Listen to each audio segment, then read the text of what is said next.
everybody! Hey, it's Romania Black, aka Shirk, and we are back. I'm feeling much better, so I was like, gonna put the wig on, obviously. Might have to do 2 weeks in a row. We'll just have to wait and see. But I also felt Shirk needed to be channeled this evening because because Guts is in the maw of this sea god. It's insane. I don't know. He's going to need a lot of recovery, rest and recovery after this mission because this thing is insane. It is like boss of bosses.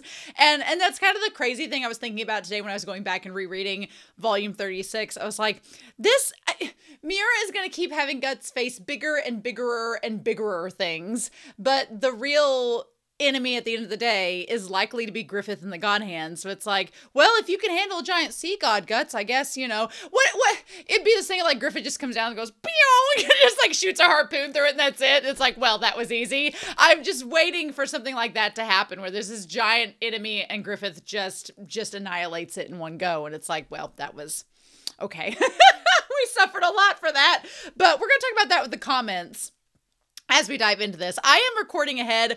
I am being patient and waiting weekly for comments, but then I'm just instantly diving in because I know we're getting close to catching up to the last of Miura's work and the start of Mori's work.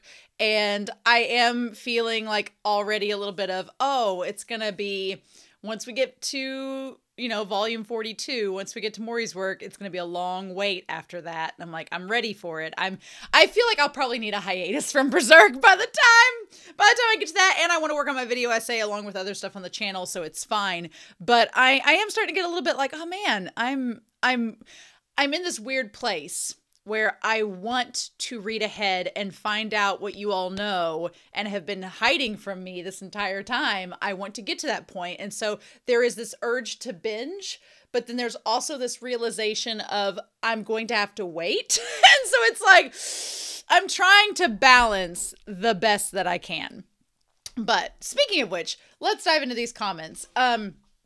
We had several different ones I'm around the time of volume 33 and 32 as I'm recording this, so we've not gotten to volume 34. I feel like I overreacted on volume 34 now that it's been a couple weeks and I've gone back and reread it. I was like, I just, you know, I feel there's some validation because some people have been like, yeah, Griffith kind of gets boring after Eclipse. I'm like, thank you. And then there's others that say some other things about Griffith and we'll talk about them here in the comments. So for example, Sadis7818 talks about how Griffith, they pointed this out, and I don't know if this is, obviously this isn't spoilers because the mods approved it, but they talk about how Griffith and my dogs are going to be, they're fighting over bone probably.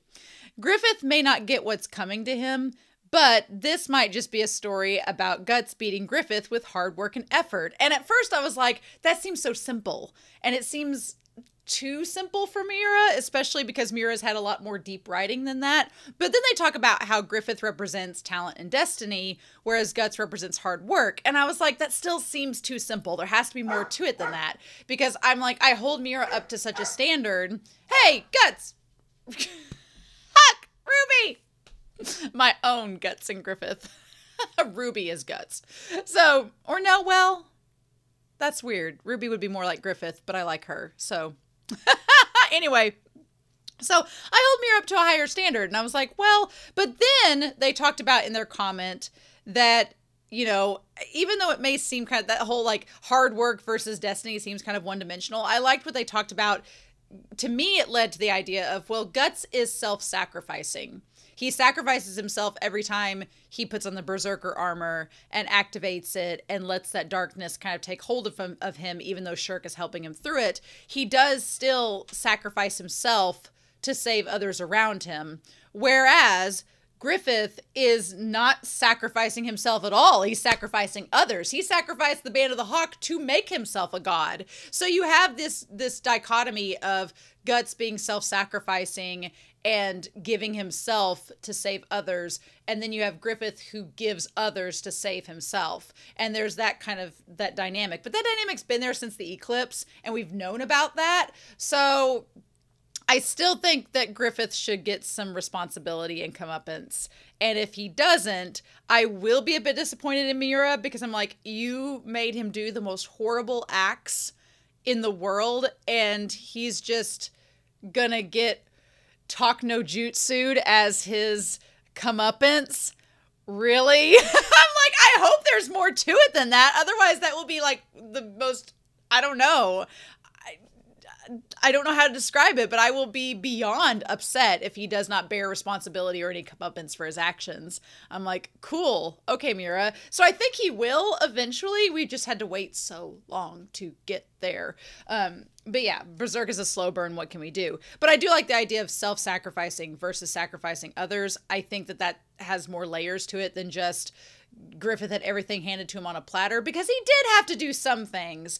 And then Guts has had to do all this hard work. I'm like, it's not so linear, I don't believe, like that. But still a good comment.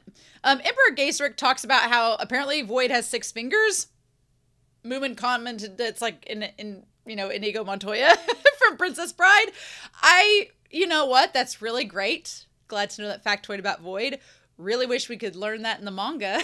Really wish Miura would give us some hints. I'm guessing that's from the guidebook, which we'll get to when we get to the end. I know that much. I know that the end of volume 14 is the guidebook. I'm assuming that's where it's from. Don't tell me any more stuff from the guidebook. We're going to read it on here. We're going to get to that. If y'all tell me in the comments, then I have nothing to read in the guidebook. So, but yeah, that's the other thing. The God Hand, we're 37 volumes into this, and the God Hand have been a scene back in volume 14, and then a scene in volume 34, and that's it. And again, we're not to the end of the story. There's plenty of time. I'm just like, Miura, you're holding your cards real close to the vest, and I don't think we're gonna get them by the time we catch up. I just don't. That seems like something Mori will have to tackle at some point, if he's gonna take over that.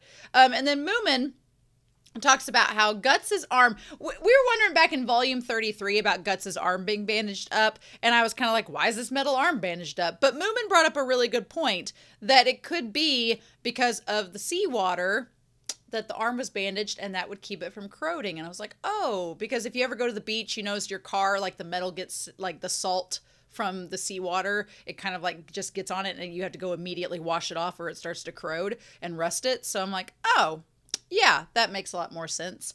And then Guts and Casca, I liked Moomin's comment about how they've changed for the worse in some ways, but also for the better in other ways. And really, honestly, that's Guts. Casca has not really changed for the better at all. She's just been sitting there. If somebody comments, well, she's more maternal now, I'm gonna throw up. Because I'm like, no, she's not changed at all. She's just gotten she's Simple Jack from Tropic Thunder, literally. Except she doesn't talk about her eyes crying rain. No, she just hasn't done much of anything. She's just been this empty vessel, and it is what it is. I'm kind of over it now. I'm not over it, but I'm faking it. But Guts on the other hand is a much different person from the Eclipse, a much different person from the Black Swordsman arc. He's changed so much over the course of this series, and he's really grown. Can't say the same for Casca, but I think that they both have scars to bear, and they both have scars from this entire experience and trauma. But what's interesting is that you have, like the whole self-sacrificing versus sacrificing others, you have Guts and Casca who have been through so much, who have in some ways changed, who bear all these trauma scars, everything with them, and they've had to struggle through so much. Then you have Griffith on the other end, who has had to do nothing. Griffith has not changed, since he became Femto. And even people have talked about even before in the comments that before he was Femto, he was kind of the same. He's not evolved. He's physically evolved, but as a person, he's not changed. He doesn't really have any scars to bear ever since he became Femto. He's not progressed as a character. He's just like flatlined. And I kind of like that, because I like the symbolism that once you lose your humanity, there's really nowhere for you to grow. So you just become this empty body. And maybe that's why the God Hand are like, we made a big mistake. And that's why they're trying to cause all this chaos and shit, because they have nothing else to do. But I do like that. I miss the Griffith back when he was engaging. And I think of the Drag Race episode where Jujubee, the one drag queen, is talking about Tyra, who ends up, spoilers for Drag Race, like you all care, ends up winning the season. And they're like, Unique, Tyra's unique. Griffith's unique. Nerve, he had the nerve to wear them ugly ass shoes, had the nerve to have these ugly ass apostles. Talent, they're talented, but charisma, nah. Ever since Femto, nah. They're just unt. And that's kind of how I view Griffith at this point. He just has lip liner, but no personality. So maybe we'll go back to his little heavenly Falconia and see him have personality at some point. But I will love that moment. That would be amazing.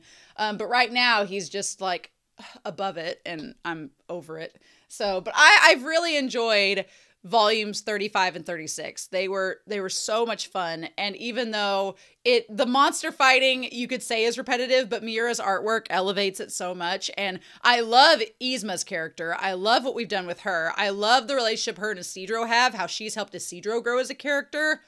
I ship Isidro and Yzma so hard. I love it. I love Shirk helping Guts. I love the monster battles. I like Roderick being competent. It's great to have competent side characters, including Serpico. And then Farnese, of course, protecting the ship is a big deal too. So I've really enjoyed it. I know it can't last forever. Eventually we'll have to go back to Falconia and see what the hell Griffith's up to. And that will probably lead us to more things happening. But in the meantime, I'm going to savor. It seems like to me we are near the climax of this battle because the Marrows have shown up to help battle the sea god. My dogs are being grumpities, and so we'll just have to deal with it. But I'm really excited. I hope you all are too. So I'm not going to waste any more time. We're going to start volume 37 and see what we get. And we're going to do that here in 3, 2, 1, and let's go. Ooh. Oh no, Guts. Gah! I kind of like oh my God. Sometimes when Miura is drawing, especially the Berserker armor, he likes to focus on a lot of black space and using a lot of ink. But here in this, like the lighting of it, you can see so many more finite details and everything. And people saying it took him like 2 to 3 months in between chapters. What'd you all expect? I mean, I would argue back during the earlier arcs, his artwork was not elevated to this status. So I like the idea of Miura challenging himself more and more in his artwork to like elevate it and keep getting better and better. I mean, if you're getting the artwork that we're getting out of it, then people like to complain, but I'm like, I would not. I'd be like, okay, sure, we got to wait this long. I've been reading this series. How long? You gonna make me wait a couple months? Sure, fine. I say that, and then all of you that have been reading for 30 years are like, yeah, bitch, try doing it in real time. And I'm like, especially I could get between the cliffhangers where it would be really, really frustrating. So I won't say any more. I personally appreciate Miura taking the time to make the artwork, but I can understand people's frustration if they're like, that wait. Oh, okay. Wow, we have a whole new... This looks different. This looks different, but I'm not gonna... It looks different, so I don't want to look into it. It looks different. I don't want to look. I was like, some people were like, sometimes skip the character pages, and suddenly everything looks different, so we're just not going to do that. Okay, but we do have this. The sea god is on the move, destroying the island as it emerges. The creature's form is beyond imagination. A school of marrow appears surrounding the sea god. Their race has waged war on the sea god for many years. And we did get backstory with that, with Yzma telling them about her dad and the legends around the village. Among them is Yzma's mother. I guess that was kind of spoilery. Oh no! Good. Well, too late! Inside the sea god, Guts arrives at its heart while in his right mind and with Shirk's luminous body in tow. The sound of the sea god's heartbeat is so loud, attacking it proves to be more difficult than Guts can handle. I don't know. Maybe I shouldn't read these little starter pages from here on in. We've only got we got this volume and then 38, 39, 40, 41. And then 42 will not because it won't be part of the deluxe. So we've only got we only got 5 volumes after this. Oh my God. Maybe I won't read those in the future. I don't know. We'll see on that. I might ask the moderators to check that before volume 38 if I should read it or not. Anyway, Marrow part 2.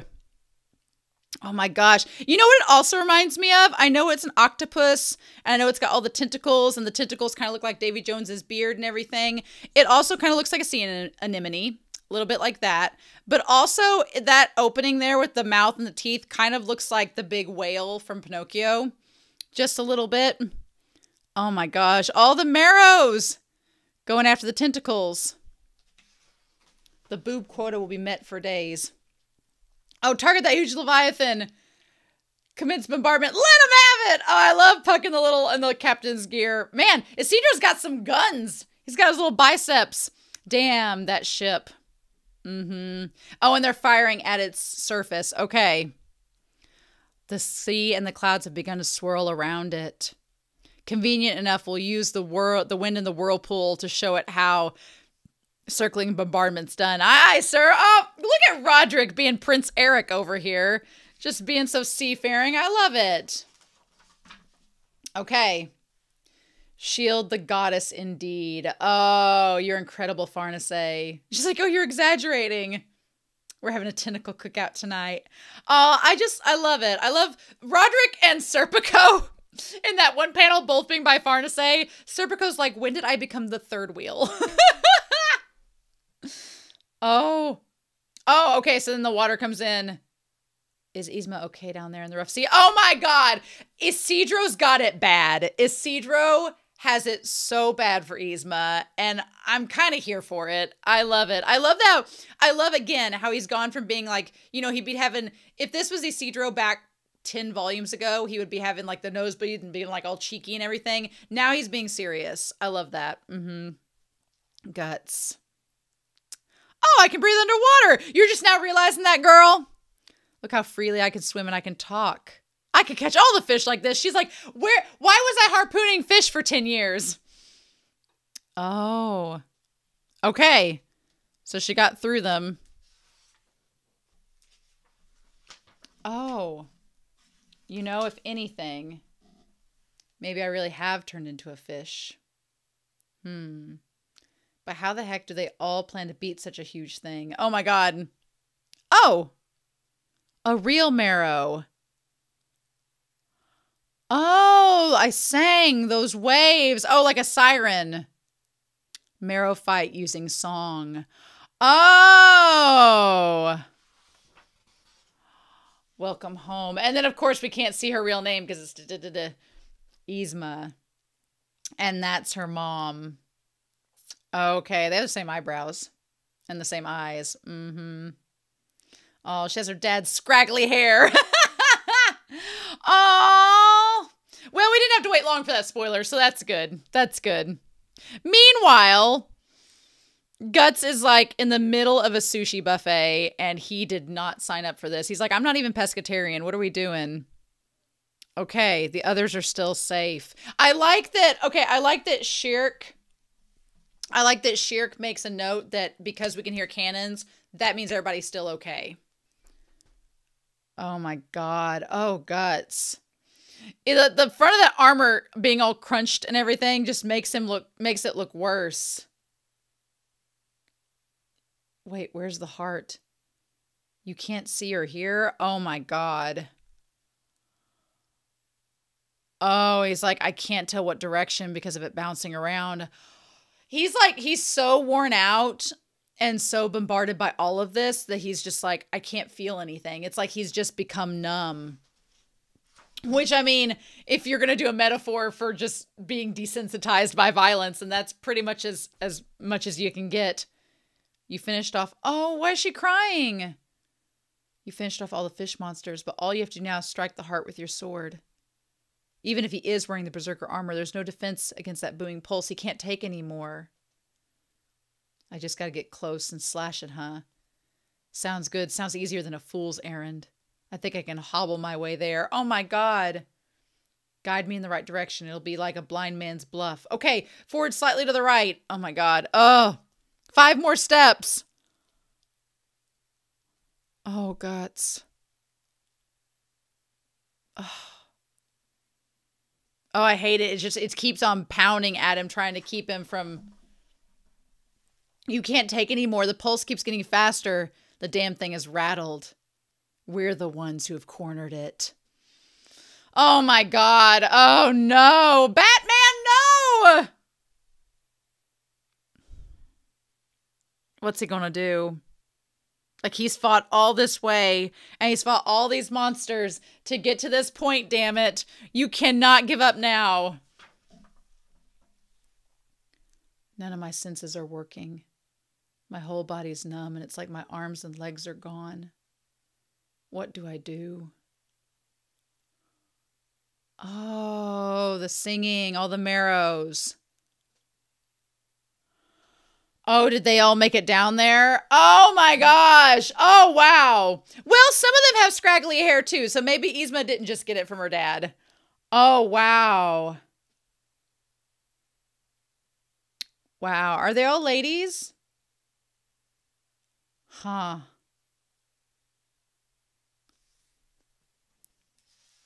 That would be so cool. Oh. Oh, and her with her mom. That would be really cool animated. That would be really super cute animated. Aww. All right. Siren. Well, what better chapter title than that? What? The sea god is floundering. Mm-hmm. Oh no, look, poor little, oh Shirk, she's like in the corner there and her hat's off and her little hair's all damp. Oh. And of course the baby's with Casca. Oh, it's bleeding. Oh, from the cannon fire. It just spits something out. Reminds me of a whale blowing. The bastard's in some major distress. It seems that way. They're singing. They're singing coming from the sea. All right. Okay. I like Isidro's the one that can hear it. Isidro looks so mature there and grown up. All right. I have a feeling Yzma's not going to go with them. But Isidro's going to like want to come back and see her someday when he's an adult. If he makes it out alive, who knows? I don't know. That is really sweet. I like her with her mom and like all the other marrow. Aw. This is the marrow singing. It's echoing all over the place. The sea god is trembling. But the sound died out. I can't hear anything. What about the heart? It's beating. Then why? The singing and the pulse negated each other. Guts, are you okay?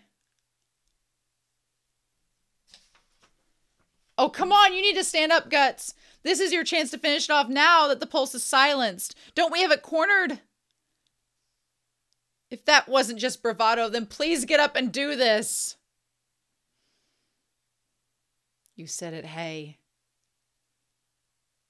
I just know you haven't had your fill yet. Oh, using the dog. This is pretty lazy, seeing as you always talk such a big game. Quit lying and quit laying down on the job. Go on and pierce some flesh and bone and let me feel the pain. Oh my God. Well, if Guts is trying to tame this dog, then here we go. Oh my gosh. And there's the cover. Oh shit. Oh my gosh. I don't even, like, all the blood coming out of his armor and everything around him. I don't even want to think about what that's going to look like when he gets out of that, right? And I just think back to, because somebody was talking about, like, all the things that Griffith suffered through and everything before he became Femto. And to me, I feel like Guts has suffered so many times more now at this point. And he still chooses to stay human and to fight back against that darkness over and over and over again. And Griffith just gave in to it and was like, sure, I don't want to have that happen again. Oh my gosh, this, yes! Which way? Straight ahead, keep going. Okay, now, oh my God, all the eyes looking at him. Yes! Oh, I love that shot of Guts and Shirk. That looks so good. Yes! Oh my gosh!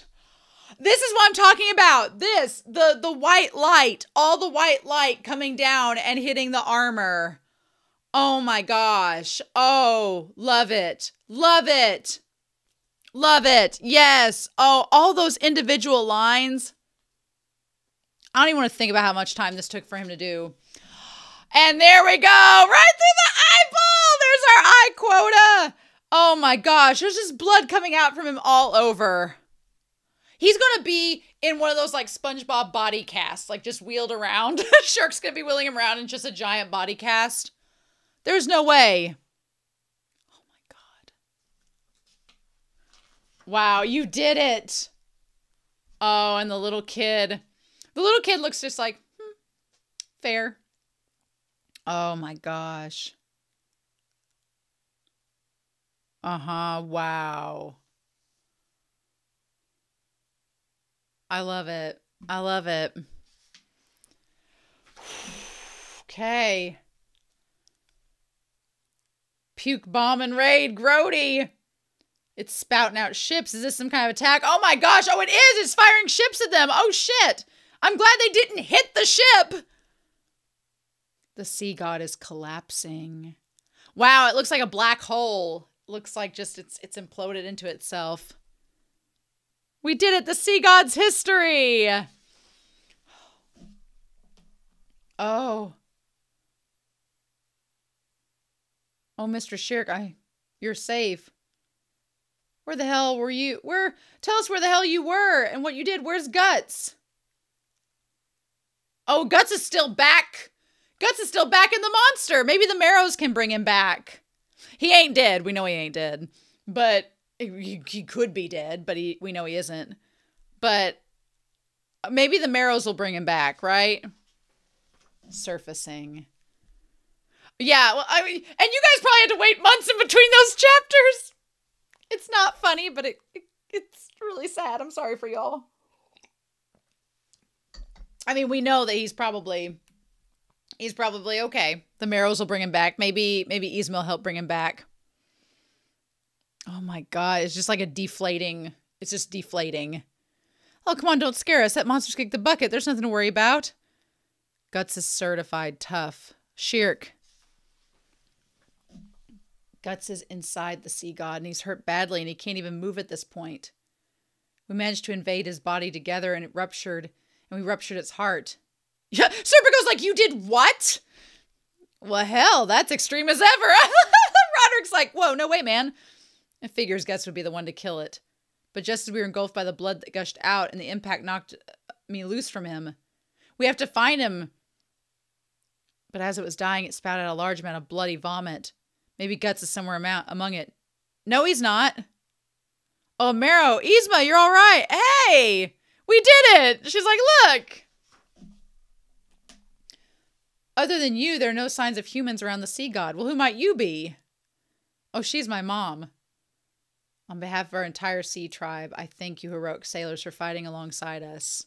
Oh, I love the blush on Serpico and Roderick's face. And Isidro too. Well, that's most thoughtful of you. Oh, of course. Yeah, we'll just blush around her. Uh-huh. I love Isidro and Serpico said thank you. And then Casca goes, ow. Shirk's like, really? I listened to your conversation. As the young lady said, if your comrade's still alive, he's probably inside the sea god's body.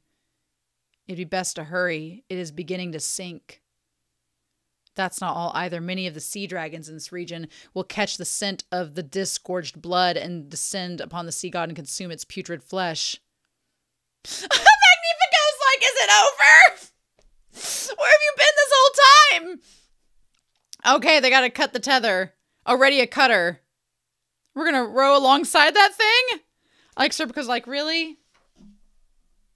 We'll assist you. Felling the sea god was our tribe's. No, it was the dearest wish of all that live in this region of the ocean. Thanks to you, we managed it. Please let us help. And Farnese and Shirk are like, yes, absolutely. Sure, we're on it. Mistress, I'll search for Guts using my luminous body. Oh, no, you mustn't. We do not know when the sea dragons will arrive. Farnese, you must continue to maintain your spell. Well, yes, but I'll go again. Hey, Mistress, Shirk! Don't push too hard. She's right. You've done enough of that for one day. But this is my responsibility. Ha! I like the books. Like, they're going to make me look bad if you guys keep succeeding. Just get some rest, show off. I like that Miss Cedro's calling her a show off. And then there's the baby. He looks a lot like Guts and Casca. I'm still so surprised at how much he looks like them. Maybe, baby, use your flame lantern powers to go find him. I can't see anything. Is it because it's dark, or is my vision shot? My arms and legs, I can just barely feel them. I guess that's what the Berserk armor does to you. Come on.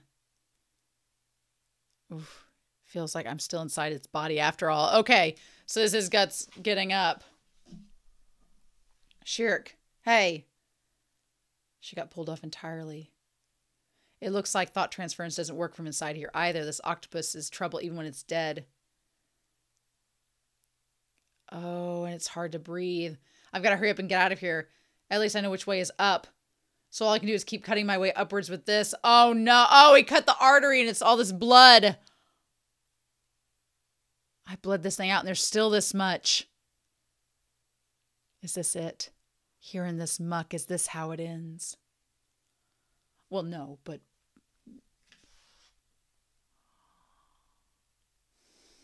Uh-huh. There's the baby. I know it's a child, but I'm going to call it the baby because it's always been the baby. This way. I knew it would go find Guts and help him out. You just knew he would. Oh, well, hello. Well, hello. Well, Captain, you needn't go yourself. Well, hey now, lad. You heard him. All hands on deck, sir. What a bloody stink. Oh, well.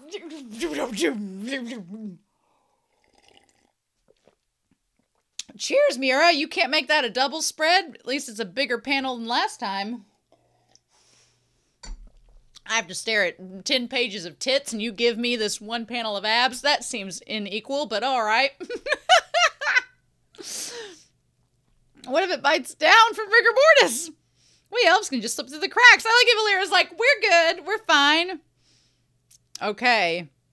I mean, I will complain not about Roderick in this manga, just that we don't have enough of Roderick in this manga.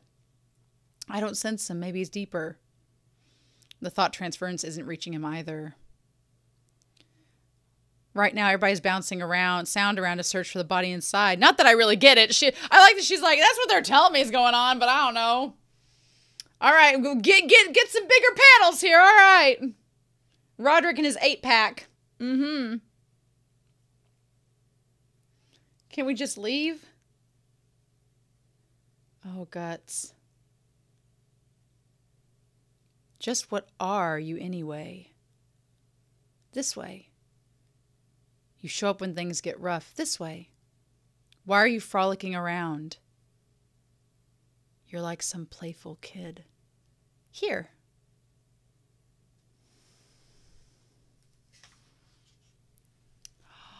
Seawater. Oh, that's outside. Yes! Oh, that's such a great panel. Oh, wow. There we go. All the marrows helping him out. Yes. Yes. All right.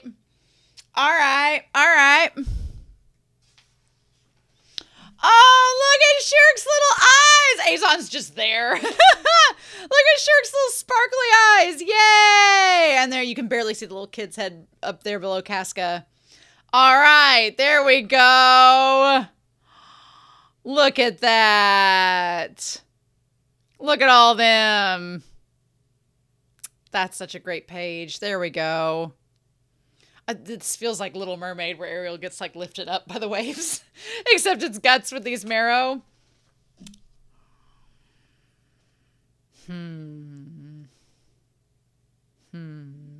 Okay, so I thought about this. I was watching another series. This series being called Natsume's Book of Friends. I think by the time this episode comes out, it'll actually be next week's episode on the channel, but I recorded it before I recorded this. So in the episode that comes out next week, there is spoilers for Natsume's Book of Friends, the end of season 2. If you're interested, I'll just wave this for spoilers and then I'll wave it again when I'm done. But in that episode, there is, because I've been wondering how Guts' child could take the appearance of a kid and be tangible and physical and then be able to interact and see him and everything when we last saw him as the vessel that became part of Griffith. In the Natsume Book of Friends episode, there is a yokai, which is a spirit, that is so powerful in that show. It's so powerful, it is able to take a tangible form that humans can see and interact with. And they think it's human for a very long time until it's revealed that no, it's actually a spirit. It's actually a spirit or basically a celestial body that's strong enough to take a tangible human form.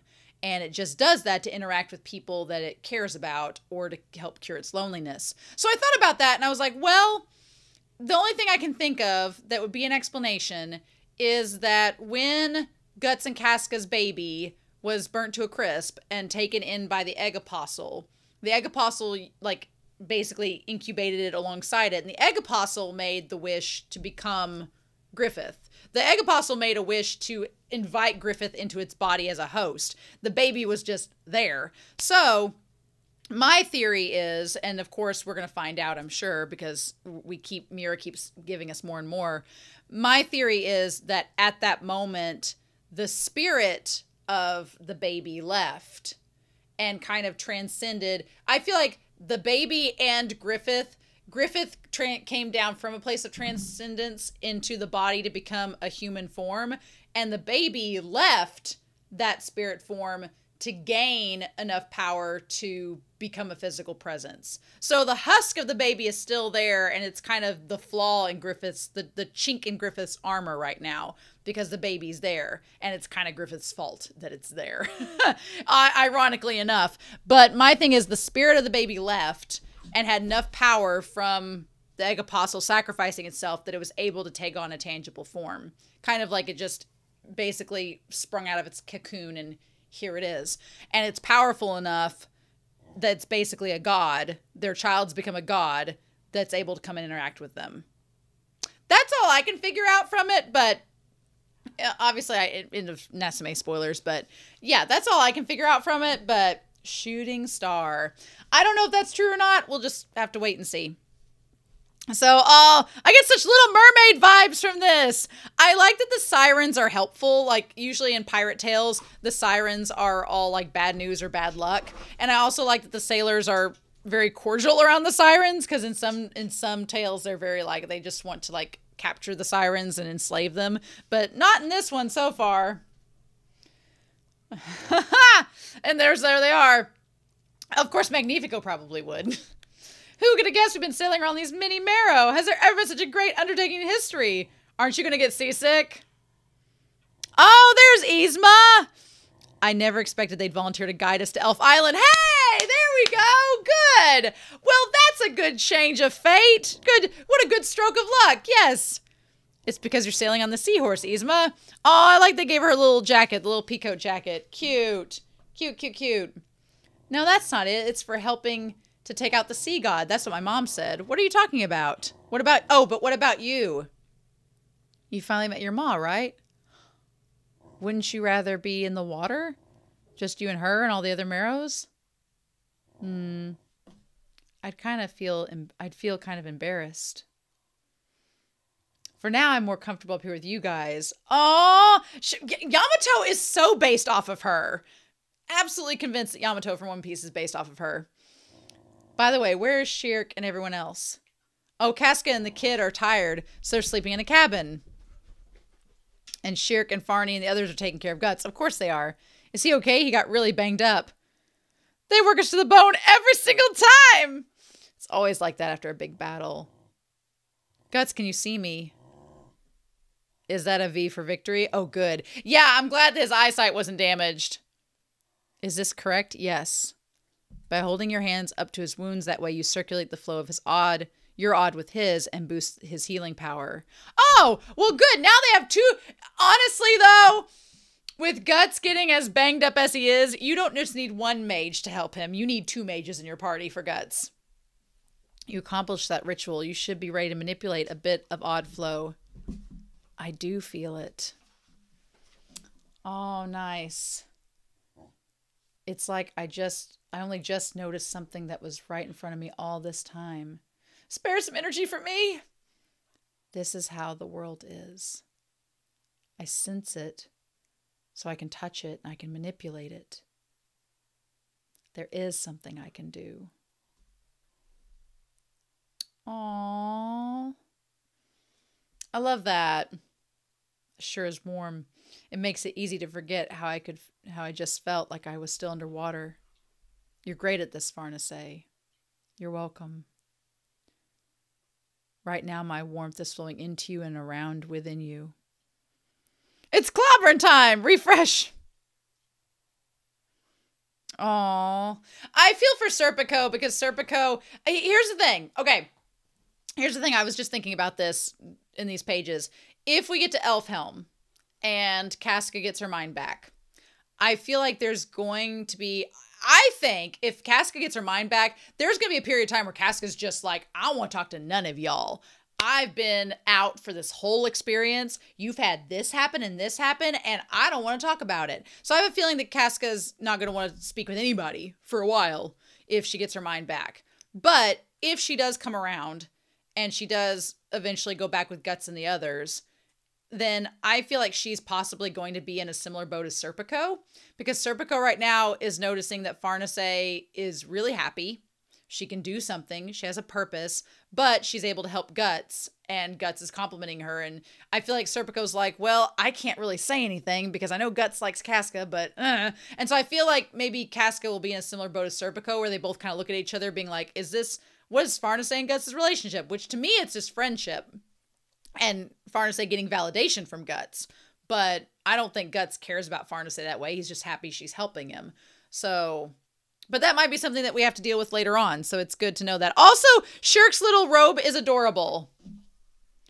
Meanwhile, Casca waking up. Miura has made Casca's lips in the last like 2 volumes look like she's wearing lip gloss. They look glossier and paler. Has anybody else noticed that? I've noticed that. Oh, she's looking for the baby. For the kid. Oh. He's like, no, we gotta stop her from falling into the water again. Because that's a good possibility. Farnesay's like, yep, at the end of the day, Guts, you should get some rest. I'll manage with her somehow. You would just get her more and more addled. Oh. That was good. That's not wrong, but that was a lot of line to say. I mean, sorry, yeah, I'll leave her to you. All right. Ooh. I know why Casca's carrying on. That black-haired boy, he's gone. Of course he's gone. He's like damn Tuxedo Mask. It's like the day is saved. But he did do something, so I can't, the meme doesn't quite work. But it's like, you didn't do anything. He just leaves. We're talking about a child. I think curiosity took over and he slipped into some nook somewhere. Any luck on your end, Miss Witch? No, nothing. I recall his odd, but I cannot perceive it anywhere on this ship. If he's not on board, that means... Well, don't tell me he fell overboard. Yeah. But wouldn't that be weird? I love she has this big eye. She's like, wouldn't that be weird if he fell overboard? There are marrows swimming all around. Yeah, so if somebody fell over, they would know. Where the hell did he go? He just vanished like a puff of smoke. Well, the same thing happened before. The first time we met that boy, it was a night with a full moon just like this. Oh, you're right. The full moon is when magical forces are at their strongest. It's the night when those associated with the astral world, such as goblins and elves, run rampant. On 2 such nights now, he suddenly appeared before us and then vanished before we knew it. And this time it was on a remote solitary island and then on a board ship. I think this has gone beyond the realm of coincidence. Well, then what? You're saying he's a goblin or something? Well, his odd was certainly different from that of a human's in some respect, but he does not seem to be that type of repulsive being. He didn't cause us any harm either. And as you know, he's quite attached to Casca. Well, then what is he? This is conjecture on my part. Yeah, give us that conjecture, girl. Give us these theories. Give us these theories. But he might be an emissary from Elf Island come to investigate us. Oh, well, that's not what I thought you were going to say. I don't know what I thought you were going to say, but that was not it. Is such a thing possible? They shouldn't be aware of us there.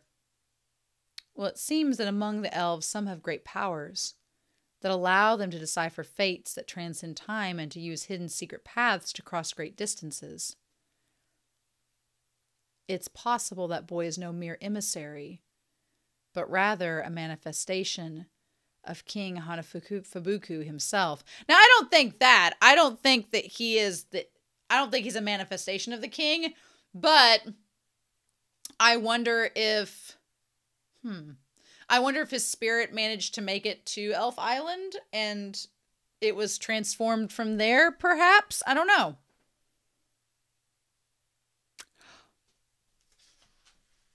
Oh.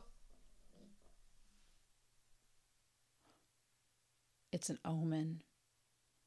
Each time you wear that armor and fight as the Berserker, light, voice, warmth, you will come to lose many things. Oh. Oh. The odd that dwells in that armor is as a flame which never dies out. Even once contained, the coals yet smolder. Given the chance, it will explode into hellfire. Even if a talisman has been applied, never make light of it. If you wish to continue existing as a human, that is. He said it like it's prophecy, but there's no guarantee that it'll come true. This voyage is practically almost over, and I just have to hold up until then. The journey will be over. There's no guarantee your wish will be her wish.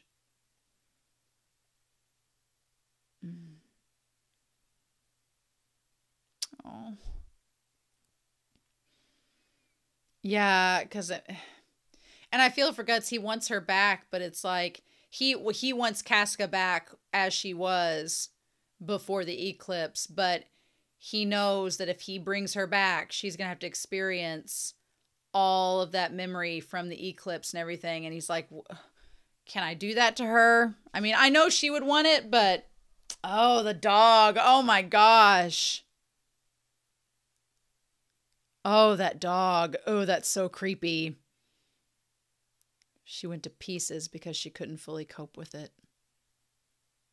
What will she do if she does get her sanity back? When this journey ends,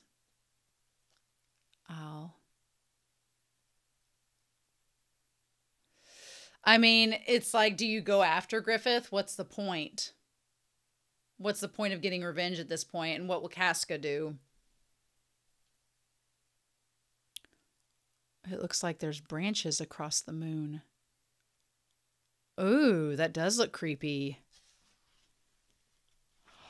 Oh, no, it's like an astral flow. Oh, it's like a flow of wind and odd that he's riding on. Oh my gosh. Uh-huh. Uh-huh. Mm-hmm.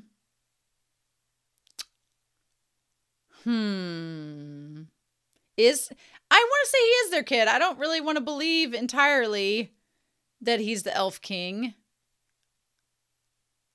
Oh.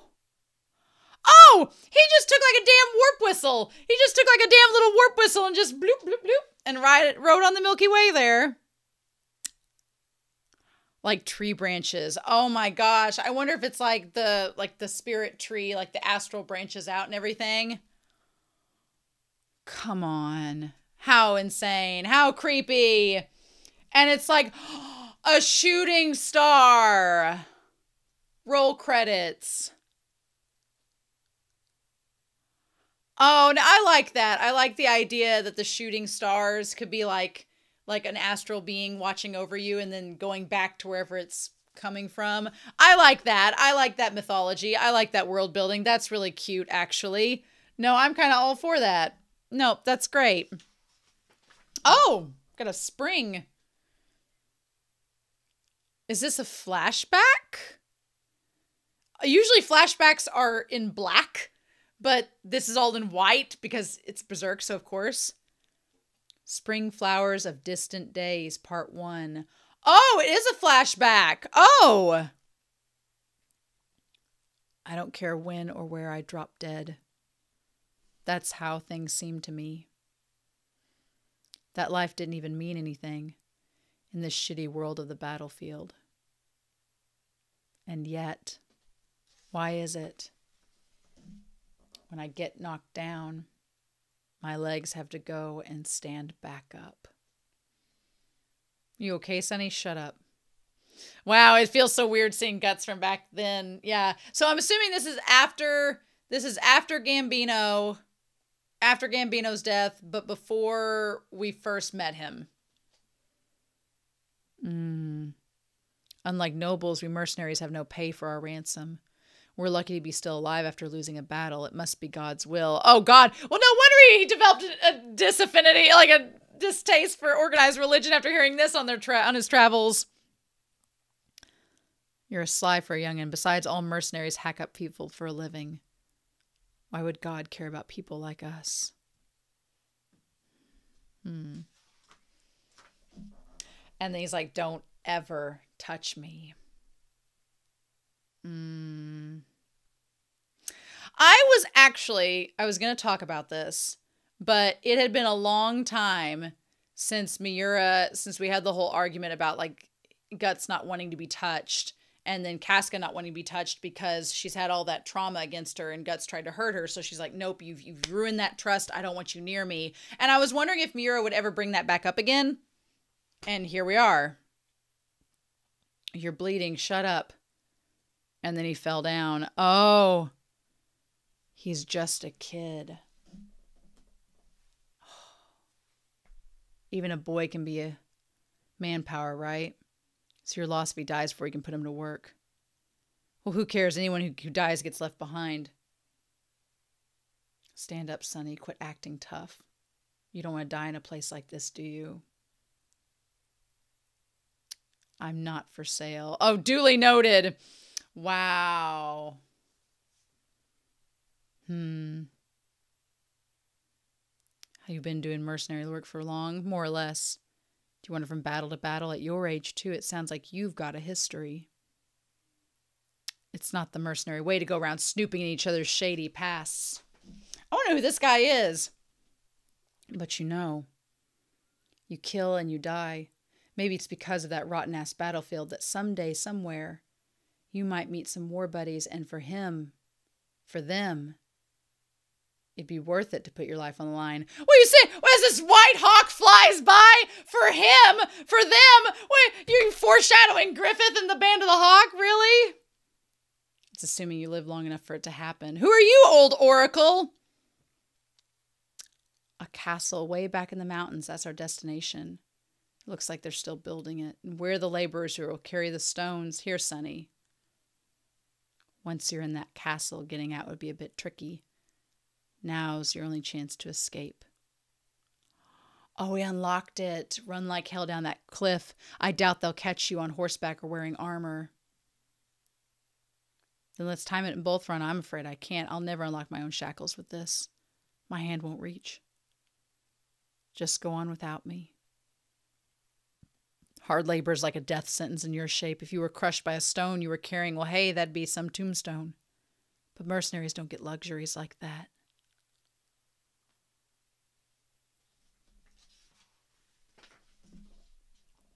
Oh. What's your name, Martino? I'm Guts. And I'll pay you back one day. Oh, actually, you're going to pay me back right now, Sonny. What? What? Oh my God. What do you mean? What? What are we doing? Oh. Oh shit. Oh my God. He got hit with the arrow. Is he dead? We missed anything vital. Great. Way to slow us down. On your feet, boy. Oh, he used Guts. He used Guts as the distraction so he could get away. Wow. Wow. And then we don't know where the enemy's lying in ambush, so we'll just have to rush them. Fortune favors the bold. Brace yourself, new guys. Wow. So, man, in typical Berserk fashion, when you think somebody's dealing you a good hand, it was actually just to help yourself out. Oh, my God. Which, again, instills Guts this idea that people only do things to help themselves and not help anybody else. Damn, just when you think, right? Just when you think Miura's going to give us a happy little story. Nope, Martino leaves him. Damn. Okay. You make a great decoy. And there's Gambino. Wow. It's been a long time since we've seen Gambino. A really long time. Wow. Or is this a flashback, maybe? You're still alive, so what's there to say? The one who charged, they're dead. Or maybe this was him meeting Gambino. But if you want to survive on the battlefield, get by with your own brain and skills. Don't depend on others. People will do despicable things for their own ambition or to survive. That's what it boils down to on the battlefield. Those who blindly follow others out here just get chewed up, spat out, and killed.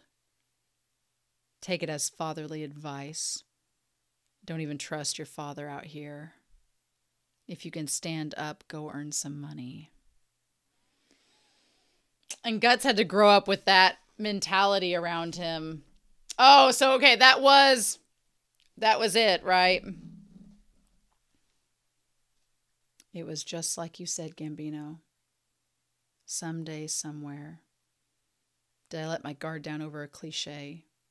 That makes me a laughing stock. It's weak and I'm cold and I lost too much blood. Someday, somewhere. Those words don't belong anywhere near a battlefield. I don't care when or where I drop dead. Even now, I don't. Oh, shit. Oh! Oh, just ate that whole rat. Oh, my God. Oh! Why'd I do it again? Oh, it was gonna get the flower. A single flower in this damn cell. I guess that makes us cellmates. I like the metaphor, though, of the rat. The rat was gonna, like, Guts grew up in this battlefield where it was survival of the fittest, but it was also that you couldn't trust anyone, and that trusting anyone was just another way that you die because people would take advantage of you. And that's all Guts knew. But even when it's happened, even when he's at his lowest point, whenever he sees this rat try to attack something pure, like a flower, he has to stop it. So you could assume that the flower in the cell here is kind of like Casca. And maybe that translates to why he wants to protect her so fiercely. Because that's just how he is. Oh!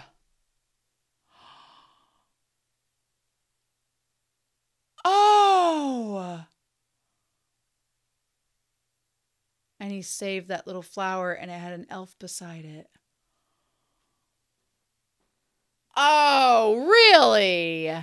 Really? I was like, what's the point of this flashback? I mean, it's great to go back and see Guts and see, like, you know, but we know that Guts has moved so far from that moment. We know Guts has grown so much as a person. He's not the way he was before. So I'm like, what was the point of showing us this flashback? Because he's not how he was before when he used to believe all this. But the elf, that would be a reason.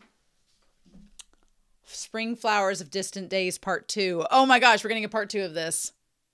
Okay. I'm like, shut those over. Wow. What is this? Some kind of fever dream? Okay. They spit at him, yeah. The Viscount. And he keeps looking at that flower.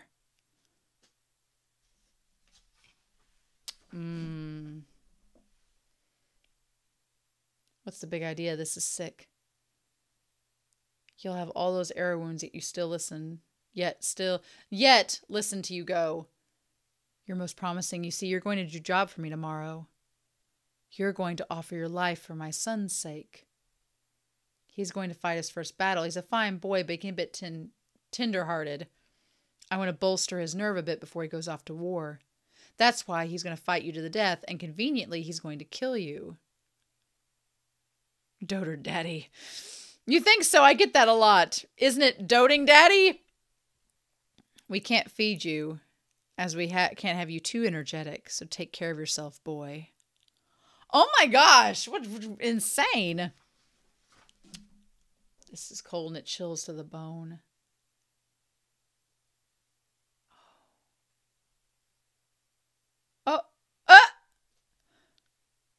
Oh, I'm talking to a hallucination. No need to be so jumpy. Is that your flower? I'm not going to pluck it. We're both stuck in this cell. We might as well get along. Won't pluck. Get along with human. Well, this'll kill time. I like these just saying, well, I might as well hallucinate. Oh, it's a baby fairy. Oh, well, by the time he sees this fairy at Elfhelm, maybe she'll be all grown up. Maybe. Chich is Chich. The rat said Chich, so I'm Chich. The spirit of the flower. Oh, I love her little, like, tendrils or hearts.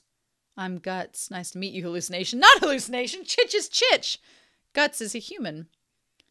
Was saved by Guts human and ate rat for Chich. A little longer and all Chich's leaves would be eaten. Then Chich would disappear. Ask for anything as thanks. Ooh, oh yeah? Then could you open the door to the cell and steal the key? Can't. Can't you? Chich, flower spirit, so can't go too far from flower. She's stubborn for a dream. Could you give me water to drink then? Water, gotcha. Drink up, thanks. You shiver, you cold Guts human? A little. Well then leave to Chich. Oh. That's warm. It's warm, huh? Chich's body's filled with warm popo from the sun. I stopped shivering. Well, more popo. Well, that looks like fun. Is fun. Popo is fun by itself, but popo with someone else is more. So strange. What's wrong? Oh, Guts human bleeding. That stupid noble didn't exactly patch me right up. Oh, quit climbing on me. You're getting a little too friendly. It looks painful. It's no big deal.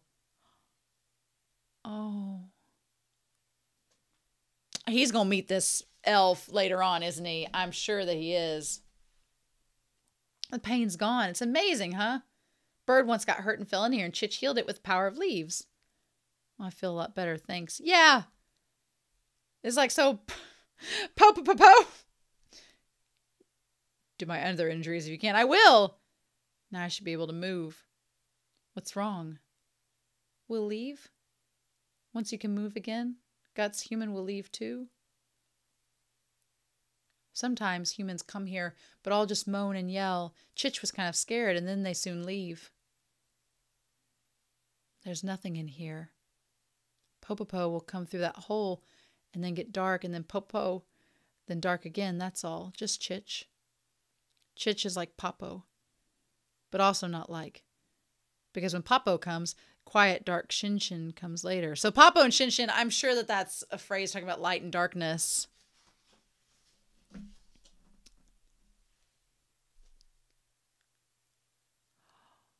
This hallucination of mine is my weakness in the form of a kid. Oh, so talking about like wanting that light, but then having to deal with the darkness afterwards. Oh, that's so freaking cute. On the way to this castle, I saw a hill of flowers, a hill where flowers like yours, there's a branch of your buddies were blooming. Once I can move again, I'll take you to your flower there. Oh, you and your flower there. Oh, really, really, Guts human? Sure. Really, really, really, sure. Really, really, really, I promise. Oh. Chich will heal all Guts' humans' wounds and make you move more than the rat did. Is it okay to tear off that mini? Leave it to Chich. Guts human only one. Guts human only one to find Chich. Oh, yeah. Well, if we go to that hill, your buddies will probably all be there. Buddies. We'll find Chich. I wonder if they will. They'll find you. You bet on it. The warmth on my back was like a little sunny spot that was there even after I fell asleep. Oh, I don't want something bad to happen to Chich, but I feel...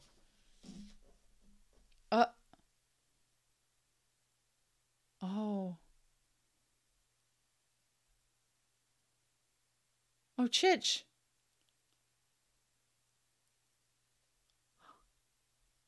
Oh, where'd she go? Okay. That was the flower, though. It wasn't a dream. I wasn't dreaming that my worthless soft-heartedness took the form of a kid and showed up to bug me. You idiot. That's the problem with kids. Did you get so caught up in the moment you didn't think about the consequences and you plucked all your leaves? Chich, are you there? Hey, come on.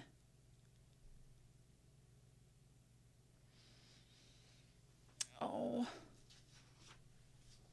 Oh, I hope he throws that flower back out with the other flowers. Yeah, and puts it on there. Yeah.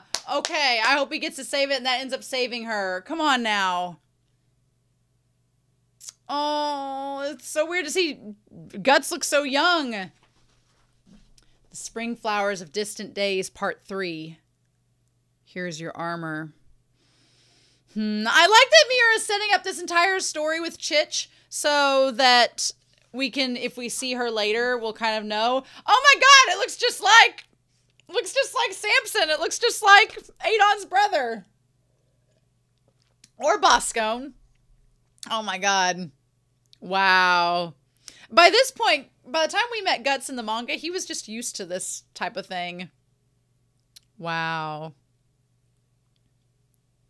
Okay, as you can see, the young master has a bit of a violent temper. He's enjoyed bloodshed since he was a boy, so he's not exactly like the Locket picture. And would behead livestock and the like during his play. That's nice. When he tried to abduct and behead a local peasant child, the Viscount admonished him for it, and so here we are today. Like daughter, daddy, like stupid son. Well, struggle the best you can. Oh my god!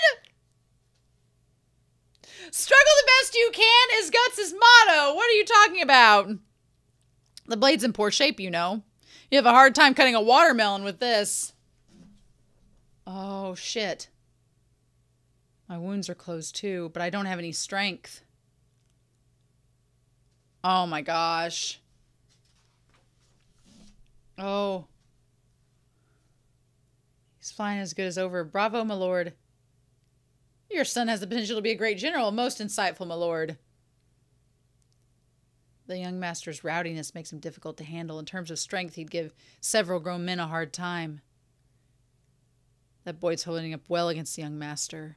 I'm in trouble. If this keeps up, I'll run out of energy or my wounds will eventually reopen. I haven't got time to waste. Oh! Okay. Okay, then. Oh! Oh, get him right in the kneecap. There we go. Oh, shit. That boy's good. My son's armor is Tudor-made. Impregnable full mail. There's no gap a blade can get through even at the joints. Okay, so this is Tudor, not Midlands. Okay. And this is all happening after Gambino and everything. My first blow should have broken open his helmet and head. But I don't even have half my usual strength, and my sword's blunt too, and the tip's just chipped off. What do I do?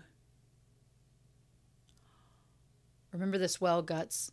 That's thick, and there's no gap for a blade to get through. It's a safe bet anyone dressed in armor like that is a rich noble. In that case, there's only one way for us to earn our pay on the battlefield. Oh, we're gonna fight dirty. A sword can do more than just slash or stab. In particular, it's the ideal tool for disabling nobles in their heavy armor. Remember that. Now get out there and earn lots of money for me. Oh, shit. Well, there goes the eyeballs. Berserk and its eyeball quota. Oh, my God. Yep. Oh, he used it with the hilt. Oh, shit. And knocked the helmet off. Remember this, rich kid. It's a safe bet that aristocrats get taken hostage on the battlefield. Clear the path to the gate and get a horse ready for me too, Daddy. Oh. I can hardly even hold up my sword anymore. Can I get through this?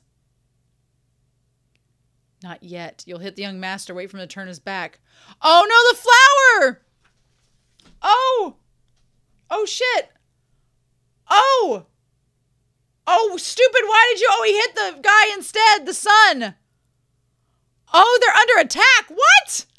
What is happening? Stroke of fate. Oh. Ho, ho, ho.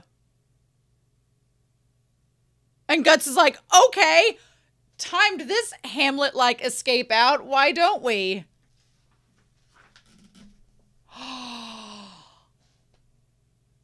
Oh my God. Still alive. It's you. You allowed me to notify the main force of this castle's location, so thanks for that. You son of a... Well, there's no need for that. We ended up saving your life. Couldn't you at least say thanks too? Well, this makes us even. You created a distraction so we could break in. Turn up later and I'll see you get bonus money for distinguished service. Well, shut up. I've got no time for that right now.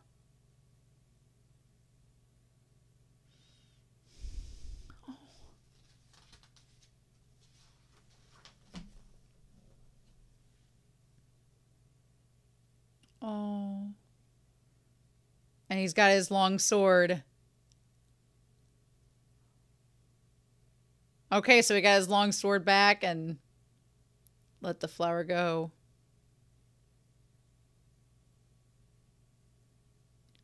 We'll find Chich. I wonder if they will.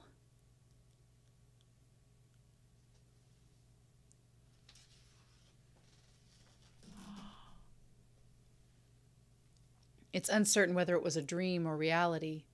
That was so long ago when he was just a boy. The buried memory of an early spring day. Oh, that elf is going to show back up. I am fully prepared for that elf to show back up. Uh-huh. Spring flowers of distant days. Yeah. Yeah, I'm fully ready for that. Yeah. Yep. So, one, there's the possibility that these elves have known about Guts for a long time. There have been stories, possibly, if Chich made it back to the other elves. Could have been. Two, I do like the turnaround that the one guy, Martino, shows back up. So it's kind of like this circle of, you know, one good deed deserves another. So I do like that. And I like kind of what Miura does with that, because at first, in the one chapter, there's the very negative connotation of, well, all good deeds, no good deed goes unpunished. Everything gets, you know, you can't do a good deed without getting punished for it. And Guts is like, well, shit, he saved me, but it was just to distract so he could get away. And there's a very negative view of it. But then when Guts comes back, because Guts is nice to the elf and saves the elf saves him. So one good deed in turn, you know, pays forward another. And then Guts unknowingly, I like this message that Guts unknowingly doing a kind action, he thinks he's getting the brunt end of the stick, but then it comes back and it's like, no, one good turn deserves another.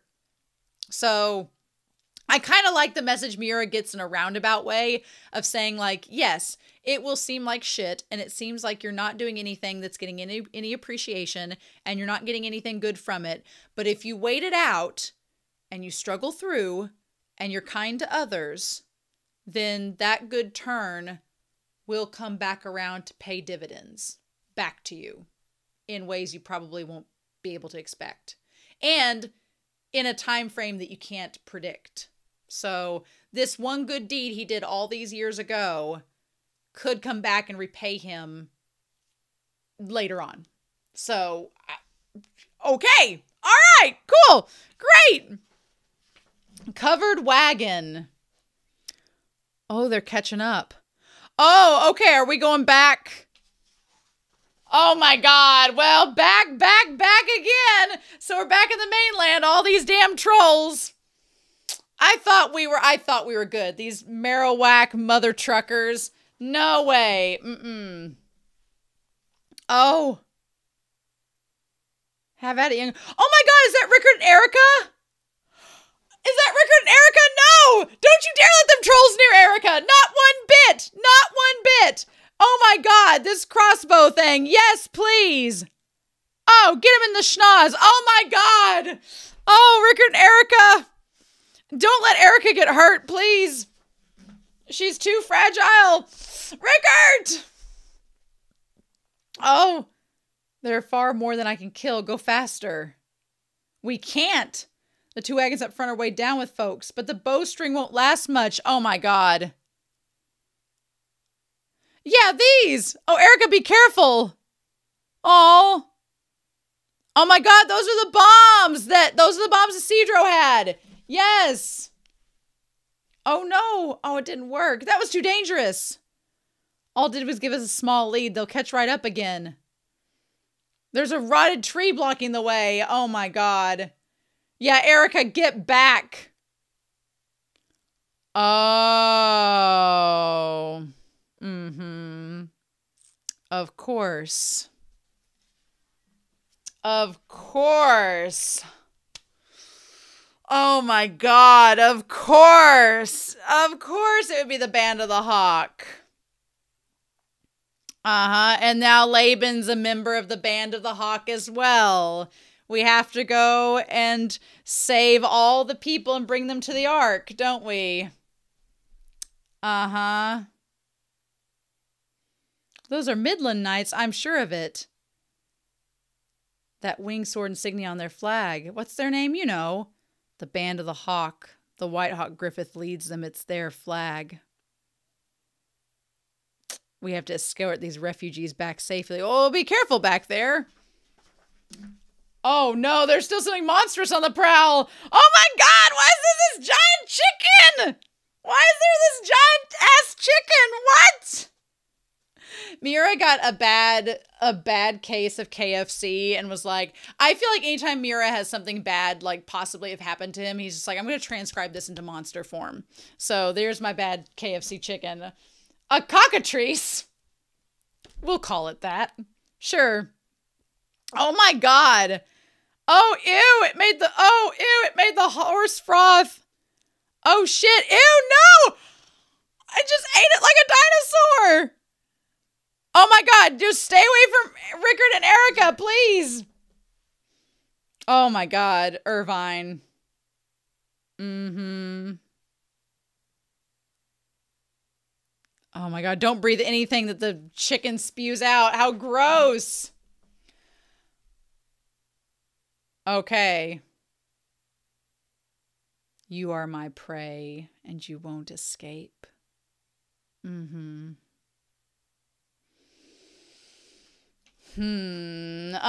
it becomes the centaur body with him at the rear and the tail head is just, it's so bizarre. It's so bizarre. It also kind of looks like the Beast of Darkness that Guts is fighting with. It's like, this is what would have happened to Guts if he decided to merge with it.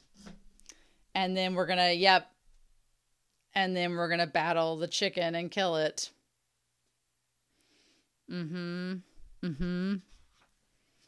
Paradise. Of course. I really wish we could know more about Irvine and the others. I wish we could know their backstories and, well, there goes its eyeball. And all that. Irvine, the arcane archer. He brought down that giant chicken with a single arrow! Good job, Erica. Is he a monster? Is he a monster man? Well, he's not Trogdor. It was a dragon. Well, maybe he was a man. He was a dragon man. I'm not going to go in there. He's with the knights and he saved us. What is this? I like that Rickard's like, what is going on? So the deer man's on our side, right? Well, what is going on here? Good. I like that Rickard's not just immediately drinking the Kool-Aid. You know, I've heard people talking. They say the hawk doesn't just lead humans. He even has an army of scary monsters, and I reckon that was all bull, but now...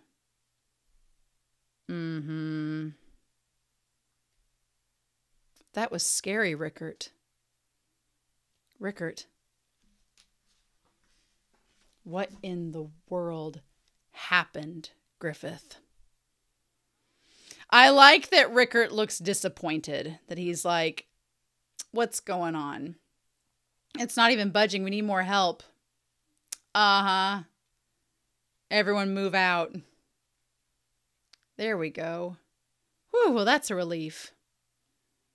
On that day, on the Hill of Swords, right in front of me and Guts, Griffith flew away riding on Zod the Immortal. He was different somehow from the Griffith that we knew, and yet he seemed more Griffith. It was a strange impression. I heard tales on the wind that during the Kushan invasion, the Hawk was once again leading the band of the Hawk and fighting to liberate Midland. Honestly, I often considered running off to sea. Hey, are you okay? You look pale. I'm fine. Really? But now I have something I want to protect. Oh, Rickard being in love with Erica. Oh, shut up. However, things have changed since then in Midland. No, in the world. Oh, Okay, Irvine's going to notice that Rickard's a good shot and be like, do you want to enlist in the military? What's up? There's more of them? Oh, you got them! Maybe there's nowhere left in the world where humans can live safely. That was impressive. Oh, pretty great, wasn't it? Is that crossbow of yours then? Now I see. The fact that this group got this far safely must be thanks to you and that weapon. Are you General Laban? Well, yes, and I saw you several times on the battlefield during the 100-Year War. I'm a member of the former Band of the Hawk, and my name is Rickard. Oh, shit, well, they're going to take you to see Griffith. Oh, my God. Well, well. Then you were one of the heroes who saved the kingdom. Maybe not, but I get the feeling they're going to just let them meander along their own. The 100-Year War feels like the distant past now. It does. Since then, our kingdom, no, the world has changed considerably. So much so that it makes the time when nations and people fought each other seem downright tranquil. But there's no call for despair. Isn't that the reason you've come all this way? We've cleared the forest. What are those? They're called stone wings. Oh, they're huge, huge crystals. They seem to protect against evil, and thanks to them, the monsters can't get close to Wyndham. Well, that's amazing. Nothing like these used to be here. Don't be surprised yet. Like I said, the world has changed. I feel like, in some respects, it's like, well, yeah, the monsters and demons of hell would quickly make you realize that fighting each other was really stupid and pales in comparison. But I definitely feel like, in some respects, Griffith using the apostles and leading the army is, I don't know if it's a reflection of how powers that be in our own world kind of use like larger than life massacres as ways of controlling people and saying, well, here's all of these soldiers and oh yeah, they're monsters, but I mean, they're protecting you from the worst monsters. So isn't it okay? And that's like, well, theoretically in theory, but the world spiral tree. Okay, so Ganishka's still there in that tree form. That's what everyone calls it. You think maybe those line-like things that show up in the sky sometimes, that's what they're branches of something, or a bunch of those other things that go clear over the mountains. Okay, so like the branches over the moon that the baby was going through could be where the worlds merge because of this tree. So it could be that's where it's going in and out of the worlds, maybe. Possibly. Oh, wow. And then, yeah, everybody's all back to growing apples and all of these, like, crystals and everything. They keep the monsters away. Uh-huh.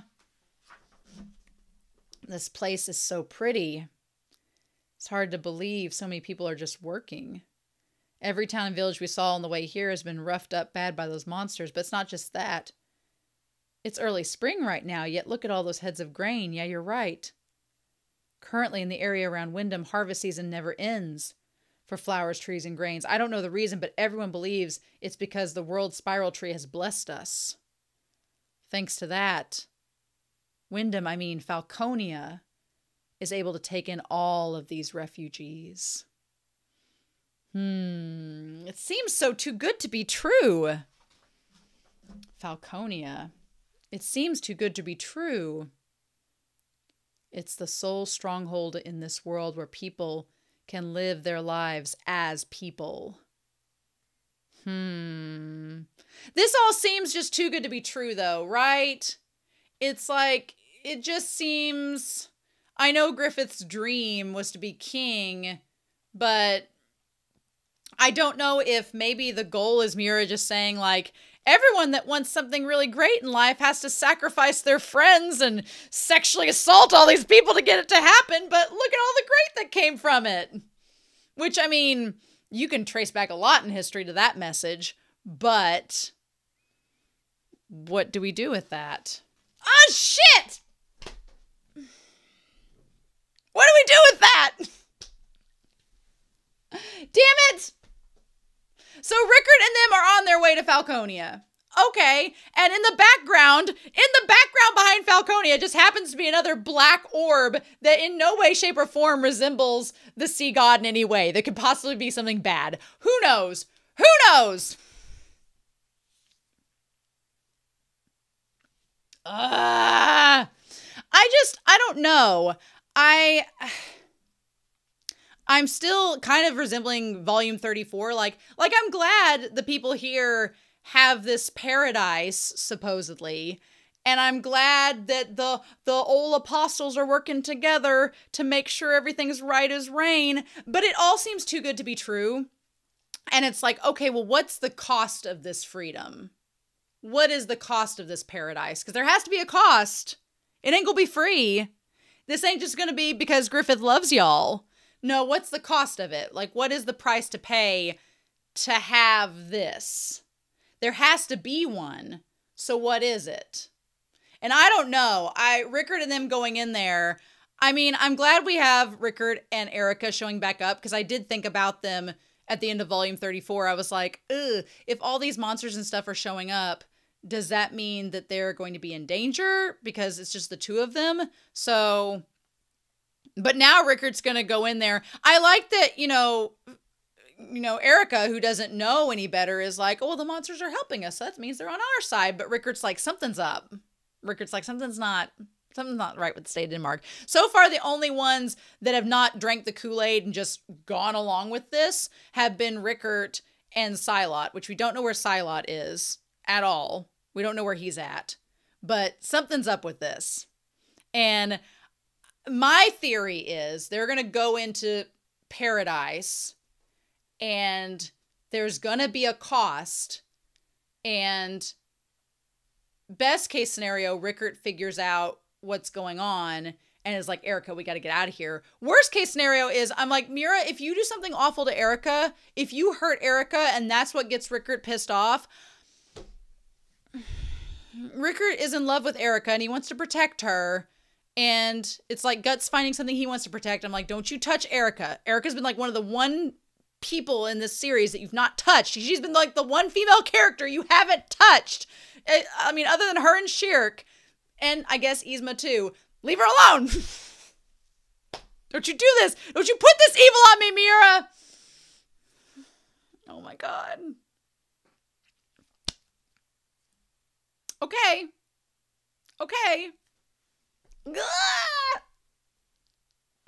So this volume was really, really good. I liked this volume a lot. And it seems like everything is bad out in the world and there are all these monsters sitting there saving them, but Rickard's like, something's up. And I feel like Rickard not being in the eclipse does make a difference in this because he didn't get to see the monsters full hand like Guts and them did. Guts is like, no, hell no. I was in the eclipse. I saw how that all went down. So Guts kind of knows better. And Isidro and the others have all seen these monsters too and are like, I don't know. But Rickard is just now getting to experience all of this. So, and Rickard, it's going to be interesting because Rickard's coming from the Band of the Hawk where he knows Griffith's ambitions. He knows Griffith wanted to be king. So he knows that it seems like Griffith has everything he wants. So he's going to be like, well, what do we do now? Like, what's going on? Because right now it just seems like he's having the apostles just go up and gather everybody and bring them to paradise. There's plenty of room, lots of open spaces. Don't you worry here in this magical kingdom. But is it just so he can rule over all of them and that's it? Because he's not human anymore. Because he's not human. You know, humans have desires. They have ambition. When you reach the top of the ladder, well, what do you do then?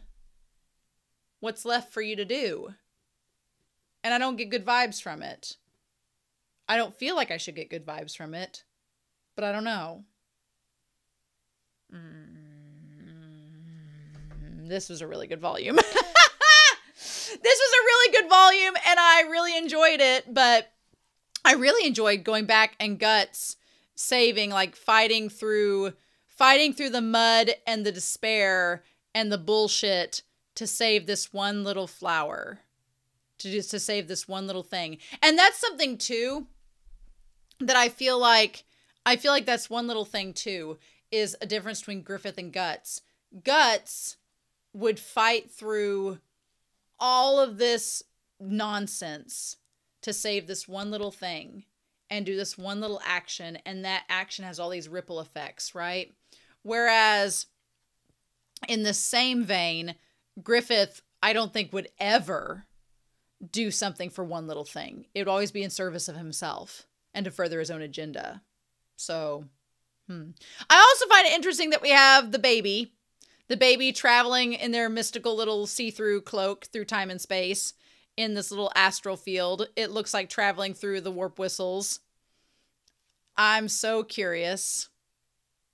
And the dog is still there. Yep. I agree with Guts. I feel like Guts, on the one hand, he wants to make sure, he wants Casca to have her mind back, but he also knows the pain it's going to bring her.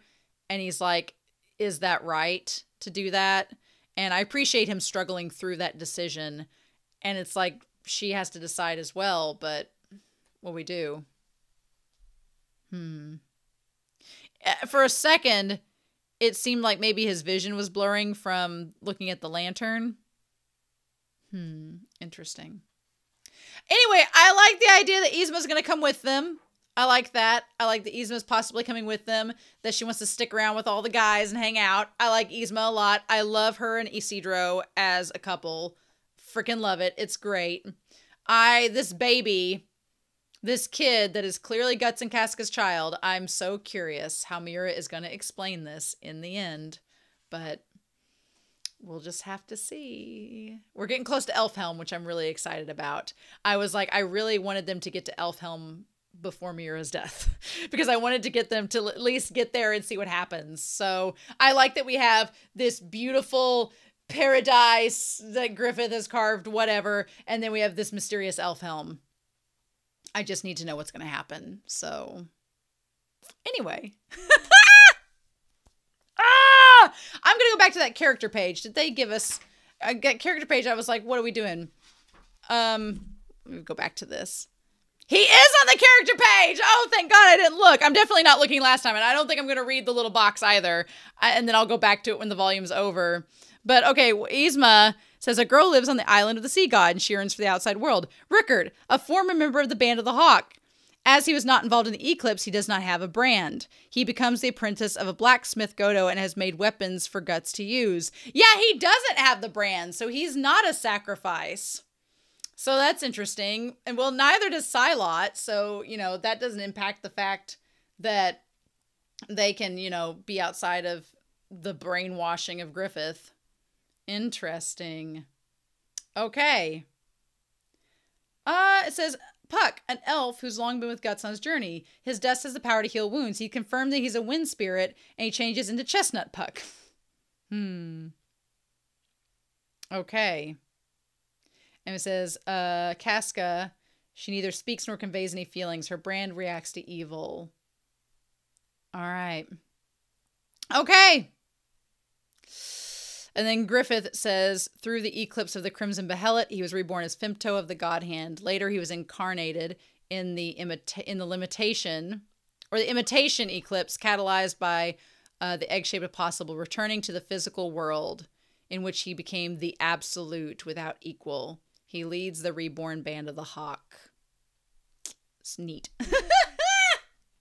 Okay, so Rickard's back in this story. All right.